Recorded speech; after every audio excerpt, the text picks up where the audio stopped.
Well, hey, y'all, this is Bobby with the Woodland Roundtable. Glad y'all decided to check us out. Listen, I got my friend of many, many years, Ricky, here with me, and he took me on a hunt here a while back, and we had a blast. And I'm going to show y'all some footage of that here shortly. But first, me and Ricky's going to talk about how that hunt went down. All I know is I had me some breakfast that morning. My hunt was over, and they had been hunting since about 6 o'clock in the morning. And they came in about noonish. I could tell you were ticked off. Y'all was having a rough day trying to get your hands on this thing.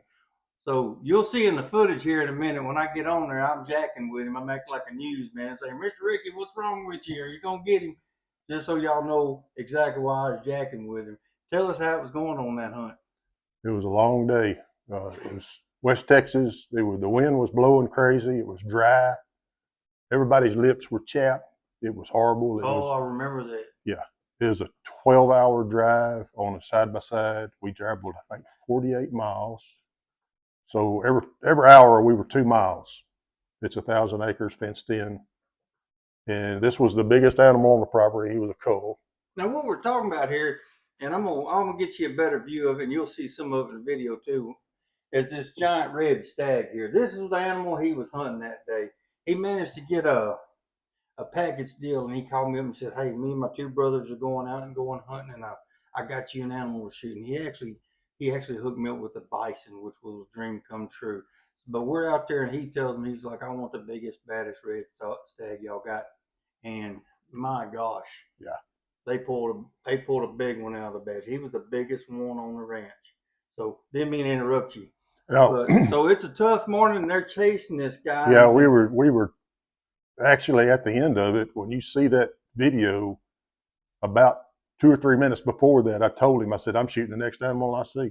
I don't care what it is. Yeah, I remember that. Because we were chasing this one animal, and Bobby will probably splice in some video of, we seen him a couple of times, but every time we seen him, he'd be behind a tree or he'd be running away from us. There was one time he was 30 yards. But he was chased for 12.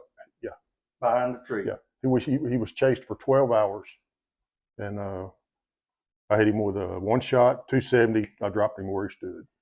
Yeah, I thought he was hunting with 300 Win Mag or something, but I'll tell you what, that 270, a drop of elk just fine, a drop of red stag just fine. Yeah.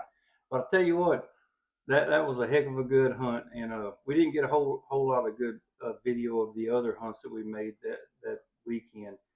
But in the spare of a moment, I jumped in the back seat of the side by side, and I decided to go riding with them. And so they're chasing this small herd of red stags. You know, there's, I think, 2 or 3 hinds with him, and we're running all over that place. And you'll see in the video, I mean, every time we rolled up, okay, there he is. You know, there's sometimes that we got out with the shooting sticks, and we walked in and was trying to get to him, and he would disappear. And it wound up being a 12-hour chase. Some of it was on foot, most of it was in a side-by-side, thank God, because I don't chase too good on foot these days. But anyway, he is one heck of a monster, and we're going to show y'all that video.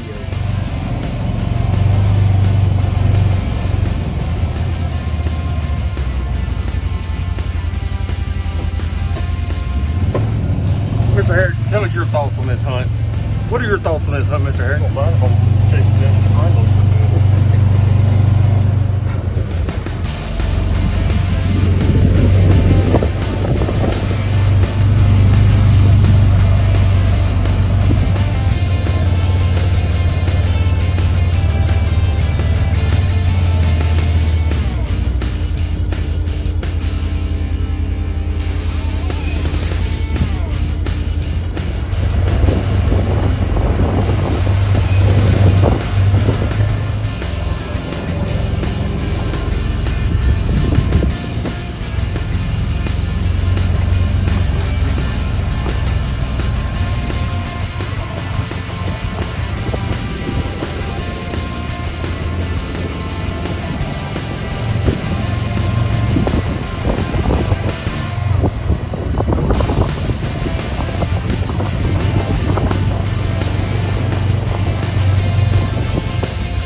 Hoorah! Finally got that. That's the one we've been looking for? Yeah! That's the man! That's the man!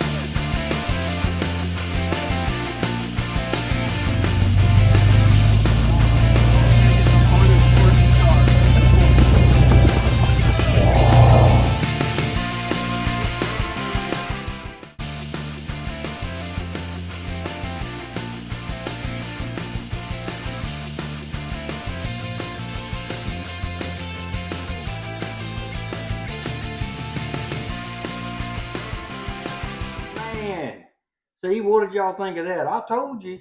Well, I mean, I filmed all kind of zebras and all kind of stuff running around there chasing this thing. But man, he was scalding hot, and you can't hardly hear what he says at the end of it. But when he pulls the trigger, and that, I mean, everybody was so happy. Our hunting guide, they heard him holler all the way at the camp. The whole high five thing, that was epic. That was not anticipated.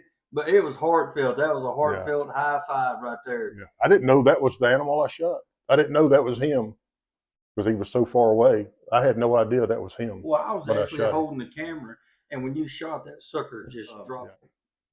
Yeah, you actually turned at Adrian and said, "Is that the one we've been hunting?" I'm like, "Yeah, that's the one." Yeah, because he knows he's on that ranch, But every day. He knows them. He knows them animals. And he knew some trails that we didn't know. I think he took. And they didn't know he had a drop down time. Yeah. He does have a drop down time. First deer with antlers I hit with antlers that big had a drop down time. You can't see it on the camera because it's over here. We're gonna show you here in just a minute. He'll get a close up of it, but it's pretty cool. And you'll see that he's got on his right antlers, he's got 4 on the crown. On the left one, he's got 3, and that's why he's a cull. They want 4 on both sides. To be a trophy. What they call a king, a royal. There's like 3 classes. I don't remember them, but he's like in the bottom rung because he don't have. He was a cull. He was a cull. Well, I'm gonna tell you what. That's probably a. But he's the biggest animal ever shot. I like it because his points are white. He was probably a 700-pound cull. It was, yeah. I'll tell you what, I wish I had. I wish we had video of trying to get him in the back of a side by side. That sucker cut a flip, and one of his antlers popped me in the noggin. I like to blacked out. Yeah, it was pretty interesting. But man, what a hunt! That was a good hunt. Thank you again, Ricky, for taking me with you. Yeah. That was a ball. You have video of you shooting that bison? I've got a couple of small clips. Maybe I'll throw that in here at the end. Y'all can see me shooting that bison. I'll tell you what, it was it was a lot of fun for me. I've always wanted to kill a buffalo, and I think we might be trying to go back and kill another one. If we do, we're gonna let you know about it and get you some good footage this time. That was 2 years worth of venison meat. Oh man, we ate that for a long time. We had bison, we had red stag, and then we took a couple of hinds, and his brother Pastor Randy, he managed to take an awesome whitetail out there. 8 point. And he was tickled to death that he never killed a buck that big before. And what was the name of that ranch we were on? Rock Creek Ranch. Rock Creek Ranch. Well, I sure ain't sponsored by him, but I'll tell you what. I remember Adrian's name. Golly, can't remember. There were so many people out there. But Rock Creek Ranch. Yeah, that's where we were. But anyway, thank y'all for tuning in. Thanks for watching. This is the Woodland Round Table, and we're going to get together at this round table. You never know where you're going to see this round table. It might be here in Ricky's living room or out in the middle of a desert or the woods or turning lane in the middle of town. If there's deer there, we'll be there talking about it. And we're going to show you a few things we've done. We do a lot of fun stuff. Hey, I tell you what, we got some hog trapping coming up here pretty soon, so y'all going to see some of that too. Thanks again for viewing, and hey, if you got a kick out of it, give me a like and a subscribe and all that EBGB stuff. It makes him happy. And we appreciate y'all watching. Bye-bye. This is that red stag. And look at this crazy looking thing here. They didn't even know it had that big old knot coming out of that thing until 1, 2, 3, 4, and over here you got. He's got 3 over there. 3 over there. 1, 2, 3. Wow, they call that a coil. I'll tell you what, that was the best tasting coil we've ever had. Mm-hmm. Hey, can they see me with this telephone? I'm not really sure. Wouldn't be bad. Yeah, you got it. Yeah. You got it.